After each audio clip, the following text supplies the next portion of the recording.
Hello students, today we are going to learn reducing method. Exercise 3.6.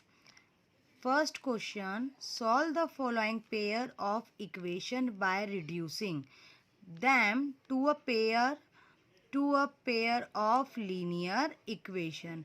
हमको यहाँ पे दो टाइप की इक्वेशन दे के रखी है.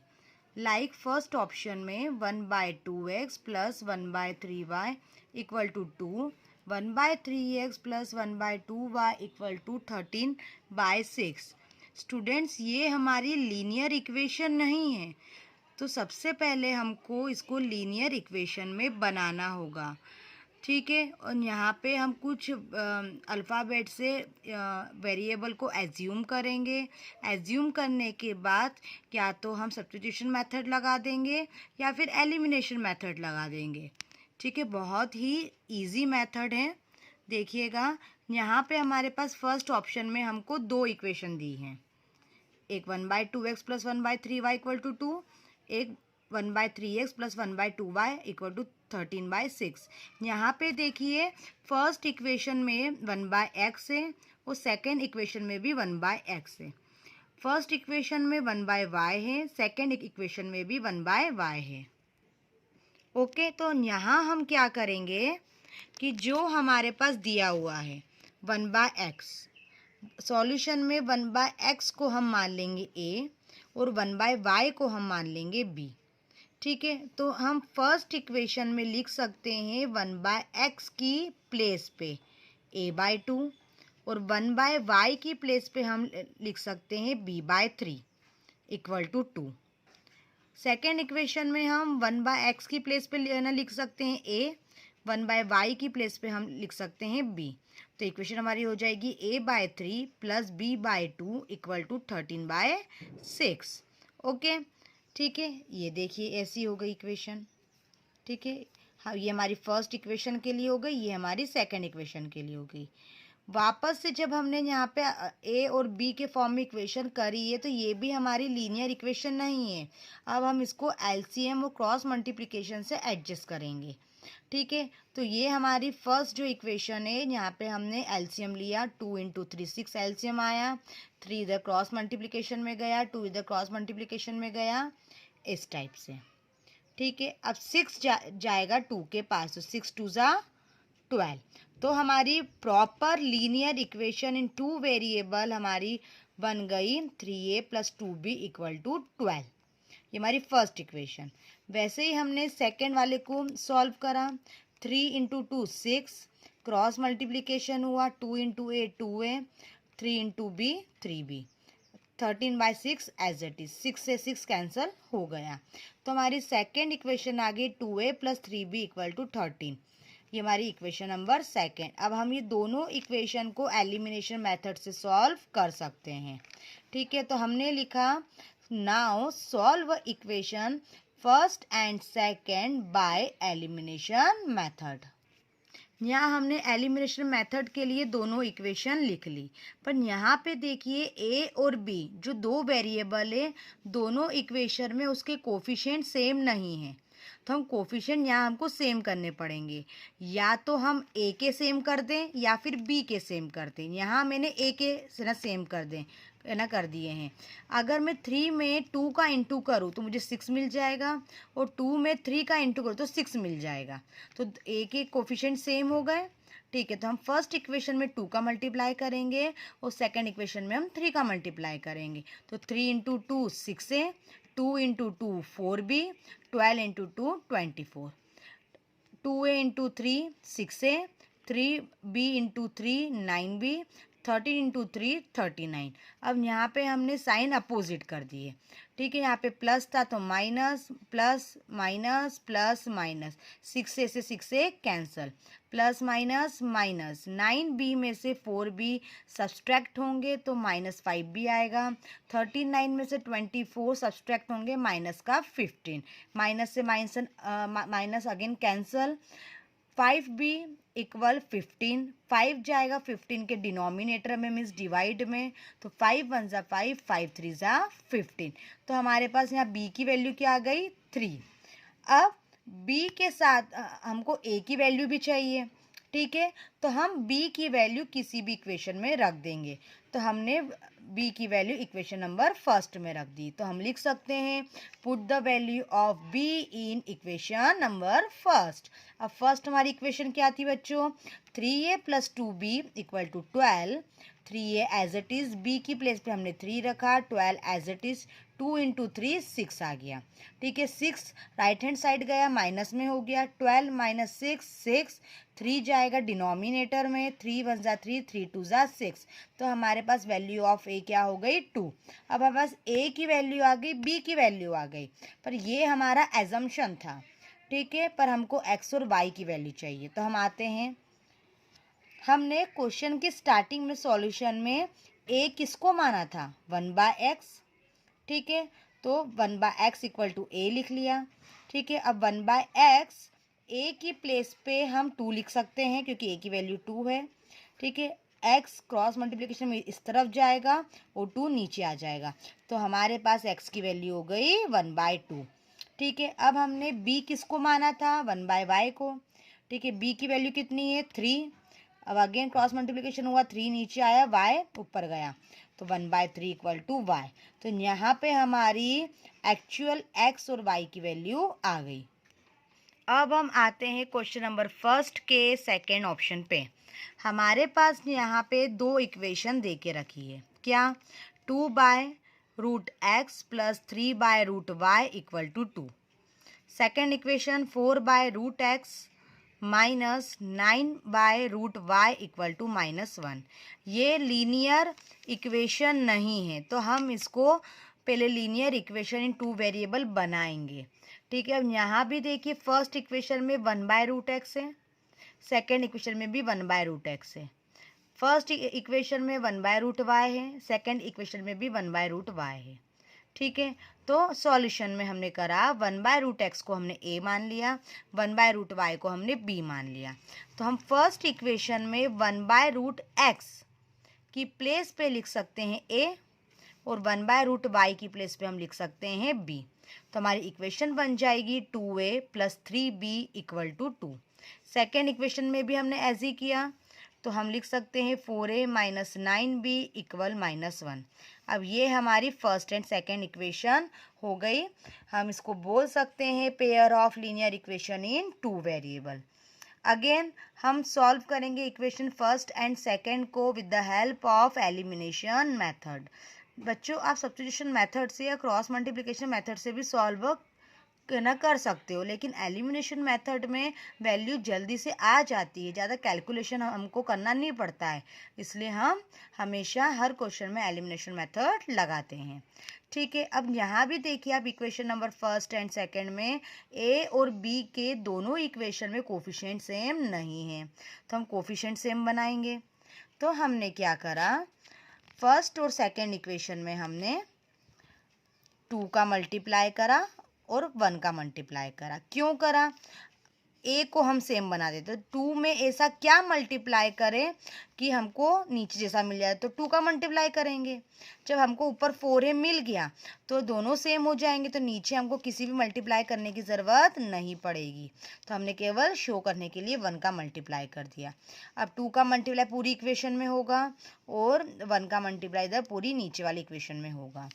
मल्टीप्लाई हो गया, ठीक है। अब हमने साइन चेंज करे, ये प्लस है तो माइनस, ये माइनस है तो प्लस, ये माइनस है तो प्लस, 4a से 4a cancel, plus plus plus 9b और 6b हमारे पास हो जाएगा 15b, 4 और माइनस प्लस 1 5 हो जाएगा। तो हमारे पास एक्चुअल में 15b = 5 आ गया।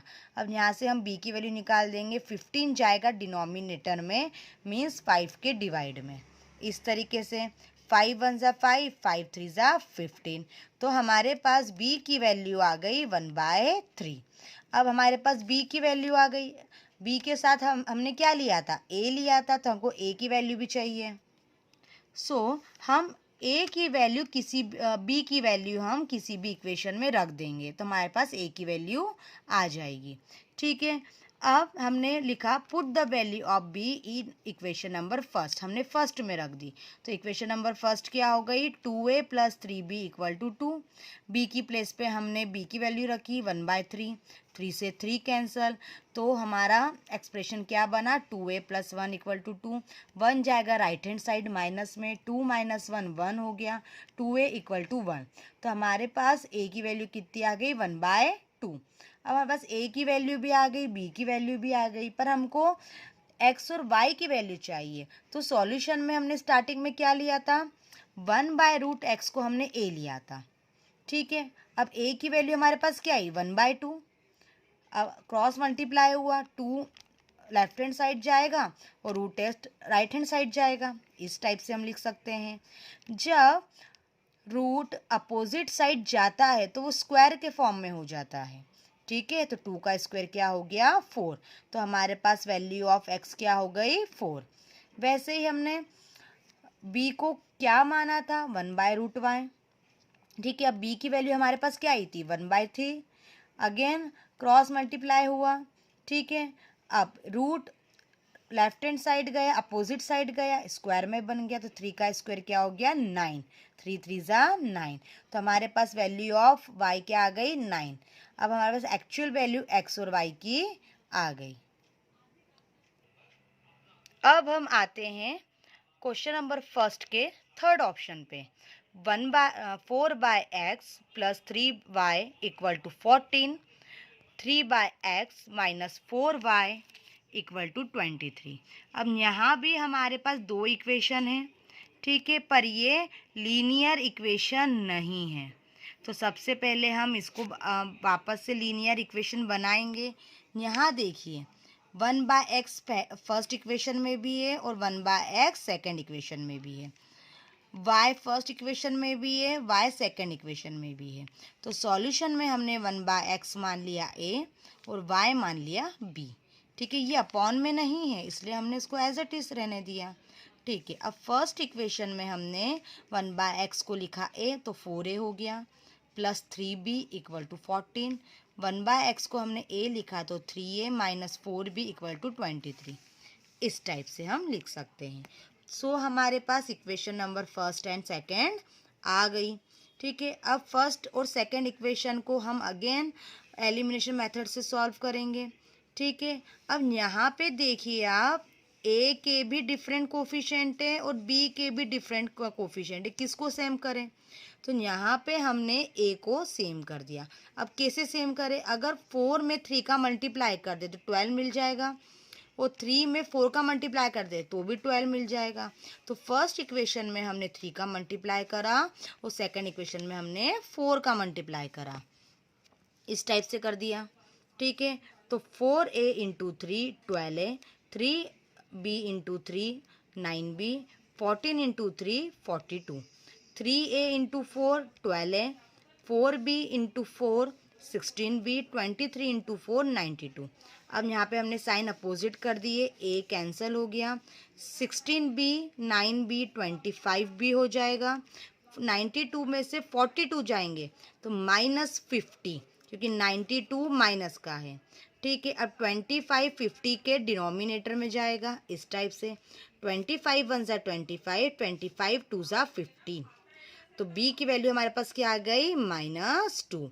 अब b के साथ हमने क्या लिया था, a लिया था, तो हमको a की वैल्यू ना फाइंड करना ज़रूरी है। तो हम b की वैल्यू किसी भी इक्वेशन में रख देंगे तो बस a की वैल्यू आ जाएगी। तो हमने लिख दिया put the value of b in equation number first. अब हमारे पास इक्वेशन नंबर फर्स्ट क्या थी, 4a + 3b = 14। हमने b की प्लेस पे -2 रखा। ठीक है, 3 × -2 -6। ठीक है, अब जो -6 है वो 14 के पास राइट हैंड साइड जाएगा तो प्लस का 6 हो जाएगा। 14 + 6 होता है 20। 4 1 = 4, 4 5 = 20। तो a की वैल्यू हमारे पास आ गई 5। ठीक है, यहाँ पे हमने कैंसिल किया, ये यहाँ पे नीचे डिवाइड में जाएगा, तो हमारे पास a और b दोनों की वैल्यू आ गई। पर हमको एक्चुअल में वैल्यू x और y की चाहिए। हमने फिर a किसको माना था, 1/x को। a की वैल्यू क्या आई, 5। वही x ऊपर गया 5 नीचे आया, तो x की वैल्यू कितनी हो गई हमारे पास 1/5। अब हमने b किसको माना था, y को, तो b की वैल्यू क्या थी -2। ठीक है, तो y की वैल्यू हमारे पास क्या आ गई -2। अब हम आते हैं ऑप्शन 4 पे। फर्स्ट इक्वेशन हमको दे के रखी है 5/x-1 plus 1/y-2 equal to 2। Second equation हमको दे के रखी है 6/x-1 minus 3 upon y-2 equal to 1। ये भी दोनों इक्वेशन लीनियर इक्वेशन नहीं है, तो हम पहले इसको लीनियर इक्वेशन में बनाएंगे। अब आप फर्स्ट इक्वेशन में देखिए 1 अपॉन में x-1 है, ये है ना यहाँ पे 1 अपॉन में x-1। सेकेंड इक्वेशन में भी 1 अपॉन में x-1 है, तो हमने 1 अपॉन x-1 को a मान लिया। अब यहाँ देखिए फर्स्ट इक्वेशन में 1 अपॉन y-2 है और यहाँ भी 1 अपॉन y-2 है, तो हमने 1 अपॉन y-2 को b मान लिया। ठीक है, तो हम अब फर्स्ट इक्वेशन में 1 अपॉन x-1 को लिख सकते a, यहाँ भी a लिख सकते हैं, 1 अपॉन y-2 को b लिख सकते हैं और यहाँ भी हम b लिख सकते हैं। तो इक्वेशन हमारी क्या हो जाएगी 5a plus b equal to 2, 6a minus 3b equal to 1, like this. अब ये हमारी फर्स्ट एंड सेकंड इक्वेशन हो गई। जब फर्स्ट और सेकंड इक्वेशन हमारी आ गई तो ये हमारी लीनियर इक्वेशन है। अब हम इसको सॉल्व कर सकते हैं एलिमिनेशन मेथड से। ठीक है, अब यहाँ पे आप देखिए यहाँ भी a और b के हमारे पास कोफिशिएंट सेम नहीं है, तो हम सेम बनाएंगे। तो इस बार हमने यहाँ पे b के कोफिशिएंट को सेम बनाया है, क्योंकि यहाँ पे केवल मुझे 3 का मल्टीप्लाई करना है, नीचे ऑलरेडी 3 है, तो हम फर्स्ट इक्वेशन में 3 का मल्टीप्लाई कर देंगे। हम a को भी चेंज कर सकते हैं, पर इसलिए नहीं करा क्योंकि वो बड़ी संख्या हो जाएगी, फिर कैलकुलेशन हमारे लिए हार्ड हो जाएगा। यहाँ पे जब हमको दिख रहा है कि केवल 3 का मल्टीप्लाई करना है, जो नीचे जैसा बन जाएगा, तो हमने फर्स्ट इक्वेशन में 3 का मल्टीप्लाई कर दिया। तो 5 इंटू 3 15, b इंटू 3 3b और 2 इंटू 3 6, और second equation as it is. ठीक है, अब यहाँ पे आप देखिए इस यहाँ पे हमने साइन चेंज नहीं करे। क्यों नहीं करे? क्योंकि हमको यहाँ पे डायरेक्टली 3b और 3b दोनों अपोजिट साइन मिल रहे हैं। तो यहाँ पे जब हमको डायरेक्टली सेम कोफिशिएंट के साथ सेम वेरिएबल के साथ अपोजिट साइन मिल जाए, तब इस केस में एलिमिनेशन मेथड में हम साइन चेंज नहीं करते। अब साइन चेंज नहीं कर रहे हैं तो इसका मतलब है कि हम इक्वेशन को ऐड कर रहे हैं, तो ये तो कैंसिल हो गया। तो 15 + 6 हो जाएगा 21a और 6 + 1 हो जाएगा 7। अब 21 जाएगा 7 के डिवाइड में, तो हम लिख सकते हैं 7/21। 7 1 जा 7, 7 3 जा 21। तो a की वैल्यू हमारे पास आ गई 1/3। अब a की वैल्यू आ गई 1/3, तो हमने a के साथ क्या लिया था b, तो अब हम b की वैल्यू निकालेंगे। b की वैल्यू हम कैसे निकालेंगे, a की वैल्यू आप किसी भी इक्वेशन में पुटअप कर दीजिए, या तो इक्वेशन नंबर फर्स्ट में या इक्वेशन नंबर सेकंड में। तो हमने a की वैल्यू इक्वेशन नंबर सेकंड में पुटअप कर दी। क्यों? क्योंकि हमको वो छोटी इक्वेशन दिख रही है, छोटी संख्याएं हैं, छोटे नंबर हैं। ठीक है, तो 6a minus 3b equal to 1। a की प्लेस पे हमने 1/3 रखा, 3 1 जा 3, 3 2 जा 6, minus 3 into b equal to 1। 2 as it is आ गया, 3b as it is, 1 as it is. 3b minus का राइट हैंड साइड गया प्लस का हो गया, और 1 इस तरफ आया नेगेटिव हो गया, तो 2 - 1 1 इक्वल टू 3b। तो b की वैल्यू क्या आ गई हमारे पास 1/3। अब हमारे पास b की वैल्यू भी आ गई, a की वैल्यू भी आ गई हमारे पास, पर हमको x और y की वैल्यू चाहिए। अब x और y की वैल्यू हमको चाहिए, तो हमने a किसको माना था 1 अपॉन में x-1 को, तो हमने a की वैल्यू रख दी 1/3। अब यहाँ पे हमने क्रॉस मल्टीप्लिकेशन किया, तो 3 लेफ्ट हैंड साइड गया, x-1 है ना राइट हैंड साइड आया, तो ये हमारा एक्सप्रेशन बन गया। -1 लेफ्ट हैंड साइड गया प्लस में हो गया, 3 + 1 4, तो यहाँ पे हमारे पास एक्चुअल x की वैल्यू आ गई 4। ठीक है, अब हमने b भी तो माना था, तो b की वैल्यू b हमने किसको माना था 1 में y माइनस 2 को सॉल्यूशन के स्टार्टिंग पे। ठीक है, b की वैल्यू क्या है हमारे पास 1/3। अगेन यहाँ पे क्रॉस मल्टीप्लिकेशन हुआ तो 3 इक्वल टू वाई माइनस 2 हो गया। जब -2 लेफ्ट हैंड साइड आया प्लस का हो गया तो 3 + 2 कितना हो गया 5। तो हमारे पास वैल्यू ऑफ y क्या हो गई 5। अब यहाँ पे हमारी x की वैल्यू 4 आ गई और y की वैल्यू 5 आ गई।